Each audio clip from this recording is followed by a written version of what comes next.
اور اللہ کی ایک وصف یہ ہے کہ وہ زندہ ہے، القیوم، وہ قائم ہے، یعنی خود سے قائم ہے، اس کو نہ نیند آتی ہے نہ اونگ آتی ہے، اور زمین و آسمان میں جو کچھ ہے اسی کی قبضہ قدرت میں ہے۔ من ذا الذی یشفع عندہ الا باذنہ، کون ہے کہ جو اس کے سامنے شفاعت کر سکے مگر اس کی اجازت سے۔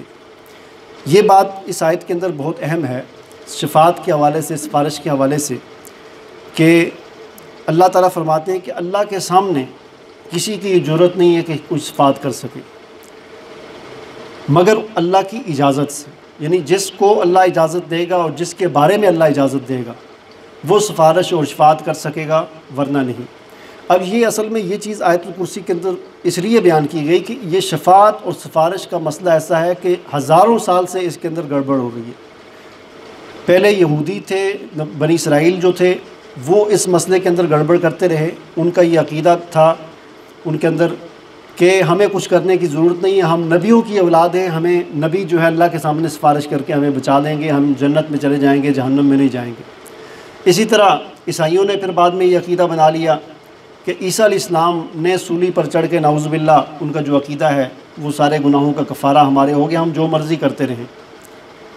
پھر مسلمان آئے تو مسلمانوں کے اندر بھی اس طرح کے طرح کے عقائد آ گئے کہ ہمیں کچھ کرنے کی ضرورت نہیں ہے، بس ہم نے حضور کا کلمہ پڑھ دیا تو حضور صلی اللہ علیہ وسلم ہماری سفارش کر کے ہمیں بخشوا دیں گے۔ تو ان تمام چیزوں کا رد اللہ تعالیٰ نے اس آیت کے اندر اور اس طرح کی اور بہت ساری آیتیں ان میں بیان کیا ہے۔ مثلاً یہاں پر فرمایا کہ اللہ کے سامنے کس کی ضرورت ہو سکتی ہے کہ وہ اس اللہ کی اجازت کے بغیر کسی کوئی سفارش کر سکے۔ ایک اور جگہ پر فرمایا کہ یومئذ لا تنفع الشفاعۃ الا من اذن له الرحمن، قیامت کے بارے میں فرمایا کہ قیامت کا دن ایسا دن ہوگا کہ اس دن رحمان کے سامنے کوئی کسی کی سفارش کسی کو نفع نہیں دے سکے گی مگر جس کے بارے میں رحمان اجازت دے گا۔ یعنی ہمیں اس سے یہ پتہ چلا کہ سفارش یعنی یہ ہوگی، شفاعت تو ہوگی، اور سب سے زیادہ اور سب سے بڑی شفاعت حضور صلی اللہ علیہ وسلم ہی فرمائیں گے۔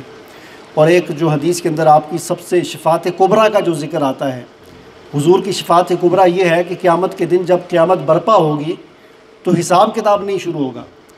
بہت عرصہ گزر جائے گا، ٹائم گزر جائے گا، لوگ تنگ آ جائیں گے کہ حساب کتاب کیوں نہیں شروع ہوتا۔ سارے لوگ حضرت آدم علیہ السلام کے پاس جائیں گے کہ اے ابا جان آپ اللہ تعالیٰ کو کہیں کہ حساب کتاب شروع ہو جائے۔ آدم علیہ السلام کہیں گے کہ آج میری جرأت نہیں ہے کہ میں اللہ کے سامنے کوئی بات کر سکوں، آپ نوح علیہ السلام کے پاس چلے جاؤ۔